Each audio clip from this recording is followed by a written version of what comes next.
नमस्कार मित्रांनो. सध्या हिवाळी अधिवेशन सुरू आहे. नागपुरात 8 डिसेंबरपासून हिवाळी अधिवेशनाला सुरुवात झालेली आहे आणि या अधिवेशनात आपण बऱ्याचशा शिक्षण विभागाच्या जे वेगवेगळे मुद्दे आहेत ते चर्चेले जाताना आपण बघत आहे. सध्या आपल्याला आपण बघू शकतो की TET शिक्षकांचा जो मुद्दा होता त्यावरही बरेचसे चर्चा आपल्याला या अधिवेशनात होताना दिसत आहे की सुप्रीम कोर्टाने जो आदेश दिलेला आहे की TET हे आता सर्व 6 ते म्हणजे 1 ते 8 पर्यंत काम करणाऱ्या सर्व शिक्षकांना TET आता कंपल्सरी झालेली आहे. आणि ही जे शिक्षक आता कार्यरत होते त्यांना पण आता TET कंपल्सरी झाल्यामुळे ही त्यांच्यासाठी एक त्रासदायक बाब झालेली होती आणि त्या अनुषंगाने सर्व शिक्षकांनी आता आंदोलनात करायला सुरुवात केलेली आहे आणि त्यानुसार आंदोलन होताना आपल्याला दिसत आहे. या अधिवेशनाच्या पहिल्या काही कालावधीत आपल्याला या प्रश्नांवर चर्चा झालेली आपल्याला दिसली. आता आज आपल्याला एक महत्त्वाचा प्रश्न आहे जो की बऱ्याच दिवसापासून प्रलंबित आहे आणि त्याची मागणी बऱ्याच दिवसांपासून होत आहे आणि जो फार गरजेचा असा प्रश्न आहे तो म्हणजे शिक्षण सेवक आणि शिक्षण सेवक पद रद्द होईल का? आता शिक्षण सेवक पद ही महाराष्ट्र शासनाने लागू केलेल्या शिक्षकांसाठी पहिल्या 3 वर्षाची एक शिक्षाच आहे असं आपण म्हणू शकतो. कारण शिक्षण सेवक कालावधीत शिक्षण सेवकाला ज्या पद्धतीने 3 वर्ष त्याचं कुटुंब आणि ती सर्व्हिसची ड्युटी पूर्ण करून त्याचं प्रपंच भागवणे हे खूप कठीण झालेलं आहे. सध्याच्या महागाईच्या काळात अत्यंत तुटपुंज अशा मानधनावर शिक्षण सेवकांना काम करावं लागत आहे आणि पवित्र पोर्टलमधून नियुक्त बरेचसे माझे शिक्षण सेवक बांधव नोकरीनिमित्त आपल्या जिल्ह्यातून खूप दूर नोकरी करत आहे. जवळजवळ 300 ते 400 किलोमीटर अंतरावर जाऊन त्यांना आपला उदरनिर्वाह भागवण्यासाठी नोकरी करावी लागत आहे आणि त्यातच हे शिक्षण सेवकाचं जे पद म्हटलं की 3 वर्ष प्राथमिक शिक्षण सेवक असेल तर 16,000 रुपये, त्यानंतर 9 ते 10 असेल शिक्षण सेवक तर मग 18,000 रुपये आणि उच्च माध्यमिक असेल तर मग 20,000 रुपये ही मानधनवाढ झालेली होती. परंतु ती जी मानधनवाढ झालेली आहे ती महागाईकडे बघता ही मानधनवाढ पण कमी पडते. आता याच प्रश्नावर आज विधिमंडळात चर्चा झाली आणि आपले आमदार साहेब गोपीचंद पडळकर यांनी या प्रश्न शिक्षण मंत्री दादा भुसे यांना विचारत त्यांना काही प्रश्नांच्या बाबतीत बोलतं केलं.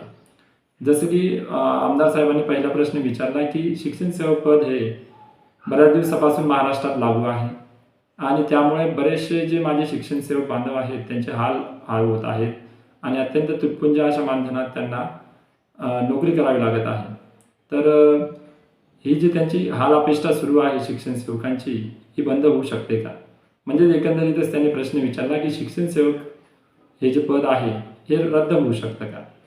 तर यावर महाराष्ट्राचे विद्यमान शिक्षण मंत्री दादाजी भुसे यांनी सांगितले की शिक्षण सेवक हा जो 3 वर्षांचा कालावधी आहे हा शिक्षकासाठी एक परीक्षाविधीन कालावधी आहे आणि कोणत्याही नोकरीची सुरुवात करत असताना परीक्षाविधीन कालावधी असतोच. तर त्या पद्धतीने शिक्षकालाही 3 वर्ष परीक्षाविधीन कालावधी हा लावलेला आहे आणि या 3 वर्षाचा परीक्षाविधीन कालावधीत जेव्हा सेवानिवृत्ती होते तेव्हा पण हा कालावधी मोजला जातो किंवा वरिष्ठ वेतन श्रेणीचा जेव्हा प्रश्न येतो तेव्हा पण हा कालावधी मोजला जाणार आहे. त्यामुळे मंत्री साहेबांच्या मते हा जो 3 वर्षांचा कालावधी आहे जो की मानधन तत्वावर काढावा लागतो हा रद्द होण्यासारखा नाही. ज्याला महाराष्ट्र शासन सध्या वित्त विभागाचा भार बघता किंवा जे नियम या पदाविषयी लावलेले आहेत ते बघता हे पद आता सध्या तरी आपण रद्द करू शकत नाही असे विद्यमान शिक्षण मंत्री दादाजी भुसे यांनी स्पष्ट केलेले आहे. यानंतर या प्रश्नाच्या नंतर अजून एक प्रश्न विचारण्यात आला तो म्हणजे नवीन जे शैक्षणिक धोरण आहे नवीन शिक्षण पॉलिसी NEP 2020 त्यामध्ये तर शिक्षण सेवकाचा उल्लेखच केलेला दिसत नाही. तर त्यानुसार जर शिक्षण सेवक पद जर NEP मध्येच नाही आहे तर शिक्षण सेवक पद रद्द करायला काही हरकत नाही.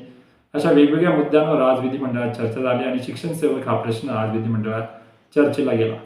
परंतु कन्क्लुजन एकच निघालं की शिक्षण सेवक योजना तूर्त स्थितीत तरी रद्द होऊ शकत नाही कारण की असं करणे योग्य होणार नाही आणि त्यांना जे निवेदने आपल्याला शिक्षण सेवक बांधवांनी जे मे 2025 निवेदने सादर केली होती की एकतर शिक्षण सेवक पद पूर्णपणे रद्द केलं गेलं पाहिजे, एकतर मग मानधन तरी वाढवलं गेलं पाहिजे किंवा कालावधी कमी केला गेला पाहिजे. तर या निवेदनांवर बोलताना शिक्षण मंत्री दादाजी भुसे यांनी सांगितलं की या सध्या स्थितीत तरी कोणत्याही प्रश्नावर ना कालावधी कमी करू शकतो, ना पद रद्द होऊ शकतं, ना मानधन वाढ होऊ शकते.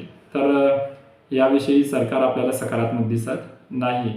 म्हणजेच यावरून आपण कन्क्लुजन हेच काढू शकतो की शिक्षण सेवक बांधवांचं जे तुटपुंज मानधनावर आपल्या परिवाराचं उदरनिर्वाह भागवण्याचा जो कार्यक्रम आहे तो आपल्याला अशाच पद्धतीने 3 वर्षासाठी तरी कंटिन्यू आपल्याला ठेवावा लागू शकतो. पण आपण शिक्षण सेवकांची अत्यंत ही जी गोष्ट बघितली 3 वर्षाची, तर इतर राज्यांमध्ये जर आपण बघितलं तर शिक्षकाला ही डायरेक्ट वेतन श्रेणी दिली जाते आणि शिक्षण सेवक हा नसतो. पण महाराष्ट्रातच ही योजना लागू केल्यामुळे महाराष्ट्रातील शिक्षण सेवकांसाठी ही अत्यंत एक त्रासदायक अशी गोष्ट झालेली आहे. असो, या प्रश्नाला तूर्त तरी एक पूर्णविराम आपल्याला मिळताना दिसत आहे दादाजी भुसे यांच्याकडून आणि शिक्षण विभागाकडून. त्यामुळे आता शिक्षण सेवक कालावधी रद्द होईल की नाही या प्रश्नावर आपल्याला थोडासा खुलासा झालेला आहे. तर असो, आता शिक्षक म्हटला की हा खूपच संयमी असं व्यक्तिमत्व असतं. तर 3 वर्ष शिक्षण सेवक कालावधी झाल्यानंतर आपला वरिष्ठ वेतन श्रेणीसाठी आपल्या शिक्षण सेवकाचा कालावधी मोजला जाणार आहे. त्यानंतर सेवानिवृत्तीच्या वेळेस पण आपल्याला हा कालावधी आपला ग्राह्य धरला जाणार आहे. त्यामुळे तूर्त तरी शिक्षण सेवकांसाठी एवढीच अपडेट आहे की आपला कालावधी रद्द होऊ शकत नाही किंवा मानधन वाढही होऊ शकत नाही. बघूया पुढे काय होतंय. आजच्या व्हिडिओमध्ये एवढेच. अशाच नवनवीन आणि माहितीपूर्ण व्हिडिओजसाठी चॅनलला सबस्क्राईब करा.